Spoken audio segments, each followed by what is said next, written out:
पहले एक भारतीय लड़की की बात सुन लो। ये उत्तराखंड में रहने वाली भारतीय लड़की हैं। इन्होंने नेपाली भाषा बोला तो मुझे बहुत आश्चर्य हुआ। नेपाली। नमस्ते सबैजनालाई। आज म यहाँ तपाईँ सबैसँग मेरो दृष्टि my vision of Uttarakhand at 2047 विषयमा आफ्नो प्रस्तुति गर्न आएको छु। उत्तराखण्ड देवताहरूको धरती हो, पवित्र नदीहरूको जन्मभूमि हो अनि एउटा सपनासँग बनेको राज्य हो। ये एक कार्यक्रम में नेपाली भाषा में अपने क्षेत्र की प्रगति कैसे होगी इस विषय पर बोल रही थीं। सिर्फ ये आश्चर्य की बात नहीं कि वो नेपाली बोल रही थीं, बल्कि सबसे बड़ी आश्चर्य की बात ये थी कि एक समारोह में वो नेपाली में बोल रही थीं। मतलब उस समारोह में उपस्थित सभी लोग नेपाली भाषा समझते हैं और उन्हें नेपाली पसंद है, तभी वो नेपाली में बोली। और ये जगह है उत्तराखंड, जिसे आज भारत ने कब्जा करके रखा हुआ है। अब मैं उन 2 से 4 देशद्रोहियों को जो कमेंट करते हैं, कहना चाहता हूं कि उत्तराखंड में भी नेपाली भाषा खूब चलती है।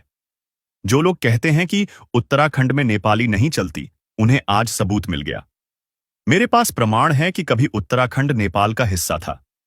क्या तुम्हारे पास एक भी प्रमाण है कि उत्तराखंड शुरू से भारत का था? कुछ लोग तो ऐसे भी हैं जिनके दिमाग में गोबर भरा हुआ है।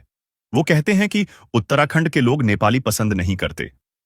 अगर पसंद नहीं करते तो वो कार्यक्रम हिंदी में क्यों नहीं चलाया गया, नेपाली में ही क्यों चलाया गया?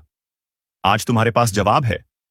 मेरे पास ढेर सारे प्रमाण हैं कि उत्तराखंड कभी नेपाल का हिस्सा था।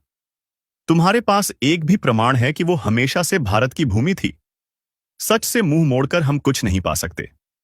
हां, भारत बड़ा देश है, लेकिन यह भी भूलना नहीं चाहिए कि नेपाल की पूरी जनसंख्या से ज्यादा गरीब तो भारत में ही है। भारत भी एक गरीब देश ही है।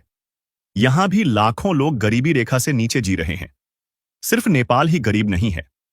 कम से कम नेपाल आत्मनिर्भर है, नेपाली वीर हैं, नेपाल किसी पर आरोप नहीं लगाता। भारत ने नेपाल की सीमा थोड़ी सी मिची है तो भारत के लिए वो थोड़ी है, लेकिन नेपाल के लिए वो सब कुछ है। नेपाल के नजरिए से देखें तो बहुत बड़ी सीमा मिची गई है और अभी भी मिची जा रही है। नेपाल से बात करके अपनी मिची हुई जमीन लौटाकर भारत छोटा नहीं हो जाएगा। लेकिन भारत के कुछ मूर्ख लोग जो खुद को बड़ा विद्वान समझते हैं, उन्हें लगता है कि भारत ही सब कुछ है। भारत को बर्बाद करने में मोदी का बहुत बड़ा हाथ है। उनके पीछे पीछे चलने वाली गोदी मीडिया की वजह से भी भारत के पड़ोसी देश परेशान हैं। उनमें नेपाल सबसे अलग है। मुझे तो लगता है कि नेपाल की सीमा तो कम से कम वापस लौटानी ही चाहिए।